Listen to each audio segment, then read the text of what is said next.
For ష్యూర్గా trailer అయితే మమ్మల్ని అందరినీ అట్రాక్ట్ చేసింది. సినిమా కూడా అంతే విధంగా ఉండబోతుందని మా అందరికీ తెలుసు. ఆల్రెడీ అందరూ మీ టీం నుంచి చెబుతూ ఉన్నారు చాలా ఇంట్రెస్టింగ్గా ఉంది అని చెప్పి. So I wish all the very best and eagerly waiting for Feb 6th. And మా రాజా రవీంద్ర గారిని మాట్లాడవలసిందిగా రిక్వెస్ట్ చేస్తున్నాం. మళ్ళీ ఇంట్రడక్షన్ ఇస్తే మళ్ళీ దానికేం చెప్తారో అని సైలెంట్ అయిపోయారు. ఇక్కడికి విచ్చేసిన పాత్రికేయ మిత్రులకి, మీడియా మిత్రులందరికీ నమస్కారం.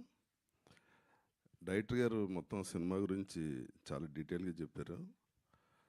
ఫస్ట్ ఈ సినిమా కథ అనగానే ప్రొడ్యూసర్ గారు 2-3 కథలు చెప్పారు డైరెక్టర్ గారు. అందులో ఇది ఆయన ఎన్నుకున్నారు. ఇది ఒక సైకలాజికల్ థ్రిల్లర్ అంటున్నారు. వాళ్ళిద్దరూ 17 ఏళ్ళ ఫ్రెండ్స్ అంటున్నారు. వాళ్ళకి కూడా బ్రెయిన్లో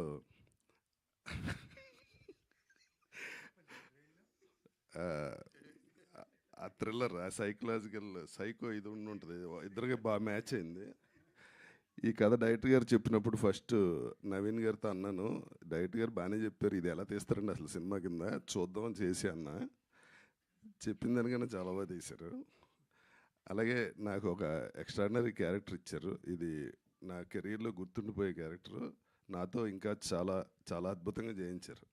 ఎంత బాగా చేయించారంటే స్క్రీన్లో నన్ను చూసి నేనే భయపడ్డా. నేను అంత భయపడ్డానికి ఒక రీజన్ మ్యూజిక్ డైరెక్టర్ గారు ఉతికి ఆరేశారు నీకు అనిపించినప్పుడల్లా. అలాగే సార్ కళ్యాణ్ గారు, మీరు మా అందరికన్నా బాగా యాక్ట్ చేశారు సార్. మీరు ఇటు కూడా వచ్చేయచ్చు.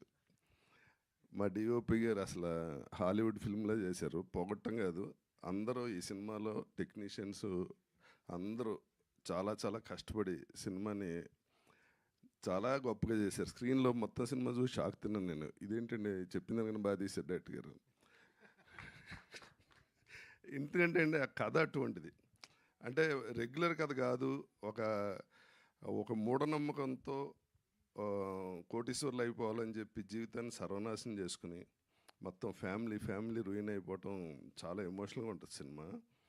అది డైరెక్టర్ గారు చెప్పినట్టు పిల్లి మాయను, లేకపోతే ఈ 2 తల్ల పాము ఇంట్లో పెట్టుకుంటే డబ్బులు వస్తాయని, అలాగే రైస్ పుల్లింగ్ ₹1 కోటి కొంటే ఆడెవడో వచ్చి 100 కోట్లకు కొంటాడని, నాకు తెలిసిన వాళ్ళే చాలామంది నక్కతో ఒకటి ఇలాగా నాకు తెలిసిన వాళ్ళే పాపం బయట బంగారాలు పెట్టి ₹5 వడ్డీలకి తెచ్చి ఇళ్ళు అమ్మేసుకున్న వాళ్ళు తెలుసు నాకు. దయచేసి రిక్వెస్టింగ్, ఎవరు అటువంటి మూఢనమ్మకాలకి వెళ్ళి ఫైనాన్షియల్గా చితికిపోవద్దు, జీవితాలను నాశనం చేసుకోవద్దు.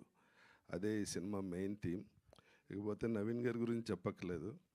ఆయన అందాల రాక్షసులో అమ్మాయిలకి ఫేవరెట్ ఎలాగో ఇందులో రివర్స్లో ఉంటారు. చూడగానే భయం వేస్తుంది. చూసారుగా సార్, తప్పుకోండి, అది చూడండి, చూడగానే భయం వేస్తుంది. నేను వచ్చేవట్లే. ఓకే, అంటే ఆ స్టిల్ చూసి అమ్మాయిలకి అందరికి బాగా నచ్చారు. నాలుగది బయట పెట్టి నేనేంది మీరే వచ్చి గుర్తు చేశారు.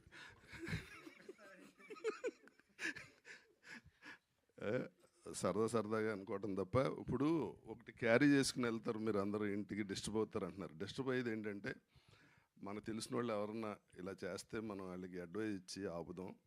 కొన్ని ఫ్యామిలీస్ అన్నా, కనీసం 10 ఫ్యామిలీస్ అన్నా ఈ సినిమా తర్వాత ఆ మూఢనమ్మకాల నుంచి బయటపడి జీవితాన్ని హ్యాపీగా చేసుకుంటారని ఆశిస్తూ, ఇంకోసారి డైరెక్టర్ గారికి thank you so much sir.